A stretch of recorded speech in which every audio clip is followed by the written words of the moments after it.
స్తోత్రం ప్రభా. ప్రభా పరిశుద్ధాత్మ దేవైనా నిలబెట్టినందుకే నీకు వందనాలు యేసయ్య. మూడో మాట చెప్పడానికి కృప చూపెట్టినందుకే నీకు వందనాలు యేసయ్య. పరిశుద్ధాత్మ దేవ నాకు సహాయం దయచేదండి నాయన యేసయ్య. నీకే మహిమ ఘనత ప్రభావములు చెల్లించుకోండి. చిన్న ప్రార్థన యేసునామములో అడిగి వేడుకుంటున్నాను తండ్రి ప్రభా. ఆమేన్. ఇప్పుడు సిలువలో 2 మాటల కోసం ముందు నాకన్నా ముందు అయ్యగా చెప్పారు.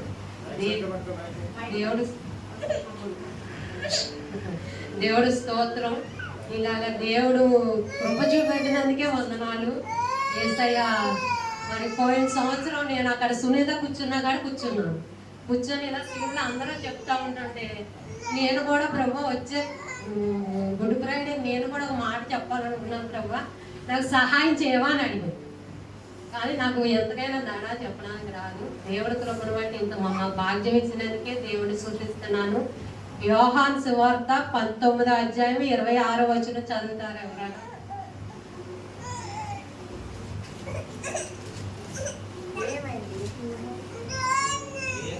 తల్లిని తాను ప్రేమించిన శిష్యులను దగ్గర చూసి అమ్మా ఇదిగో నీ కుమారుడు అని తన తల్లితో చెప్పి తర్వాత ఆ శిష్యుని చూసి ఇదిగో నీ తల్లి అని చెప్పాను.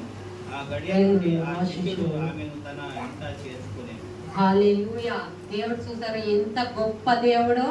సిలువలో మన కోసం అంత బాధ అనుభవిస్తూ కూడా తల్లి బాధ్యతను నెరవేర్చడానికి ఎంత కృప చూపెడుతున్నాడో. ఆకాశానికి భూమికి మధ్యన వేలాడుతూ కూడా మరి కొరడా దెబ్బలు తింటూ మరి ఈపినంత దున్నేసిన మొహం మీద పిడుగుతులు గుద్దిన వేసిన మరి ఎంత గొప్ప దేవుడో చూసారో. బాధ్యతను నెరవేర్చడానికి మరి ప్రియ శిష్యుడైన యోహానును చూసి ఇదిగో నీ తల్లి ఇదిగో నీ కుమారుడు అని యేసు ప్రభు వారు మరి ఎంత బాధ్యతను నెరవేరుస్తున్నాడో. మరి మనం కూడా తల్లిదండ్రులు బట్టి మరి అంత బాధ్యత నెరవేరుస్తున్నామా? మనకంత బాధ్యత ఉందా? తల్లిదండ్రులు అంటే గౌరవం ఉన్నదా? తల్లిని బాధ్యతగా ప్రేమిస్తున్నామా? తల్లిదండ్రులు అంత విధేయత కలిగి ఉంటున్నామా? మనం ఎంత గొప్ప దేవుడు మరి తన బాధ్యతను అంత గొప్పగా నెరవేరుస్తున్నాడంటే మనం ఎంత నెరవేర్చాలి మరి చెప్పండి. దేవుడు ఎంత గొప్ప దేవుడు. ఇంకో వచనం చూసుకుందాం. నిర్గమాకాండం 20:12వ అధ్యాయం. దేవుడైన యెహోవా నీకు అనుగ్రహించు దేశములో నీవు దీర్ఘాయుషులో ఉన్నట్లు నీ తండ్రిని నీ తల్లిని సన్మానింపు. తల్లిదండ్రుల మాటలకి విధేయత కలిగి ఉంటున్నామా? మనం ఈ లోకములో మరి ఎంత బాధ్యత కలిగి ఉంటున్నాము? అసలు తల్లిదండ్రులు అంటే గౌరవం ఉందా?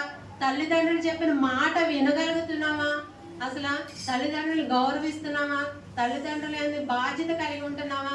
తల్లిదండ్రులు ఏంది ఎంత బాధ్యత కలిగి ఉంటామో అత్తమామలు ఏంది కూడా అంత బాధ్యత కలిగి ఉంటే ఎంతో మంచి ఆ కుటుంబం ఎంతో మంచిగా జరుగుతుంది.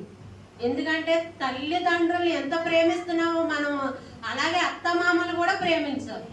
అత్తమామలు కూడా ప్రేమిస్తే మన తల్లిదండ్రులు విడిచి మనం అత్తమామల దగ్గరకు వస్తాం కాబట్టి వాళ్ళలోనే మన అమ్మ నాన్నలు చూసుకోవాలి. అంత విధేయత కలిగి ఉండాలి. దేవుడి స్తోత్రం. మరొక వచనం చూసుకుందాం. ఎఫ్సీ పత్రిక 6:1 అధ్యాయం 1, 2, 3.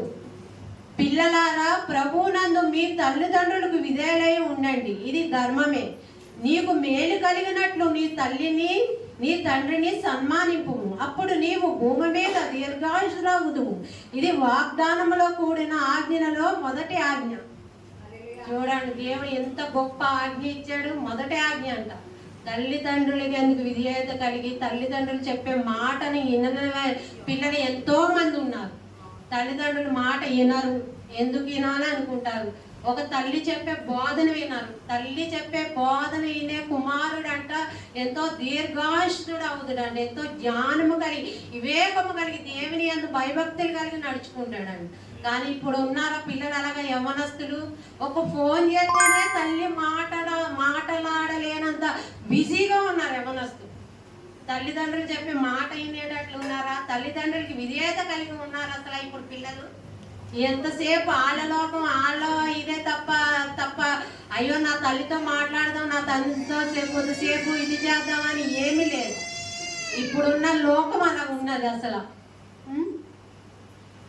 ఎంత తండ్రికి మీరు తల్లిదండ్రులు ఏం అవసరం లేదు. వృద్ధాప్యం అంత తల్లిదండ్రులు ఇప్పుడు ఆ అనాథాశ్రయంలోను కట్ట ఎట్టేస్తున్నారు. తల్లిదండ్రులు చూడట్లేదు ఎవరు. కానీ వాళ్ళకి వయసు అయిపోయిన తర్వాత వాళ్ళు చిన్న పిల్లలతో సమానం. ఒక్క ఫోన్ చేసి అమ్మ ఎలా ఉన్నావు, నాన్న తిన్నావా, ఉన్నావా అని మీరు ఒక్క ప్రేమగా ఒక్క మాట మాట్లాడితే సరిపోతుంది.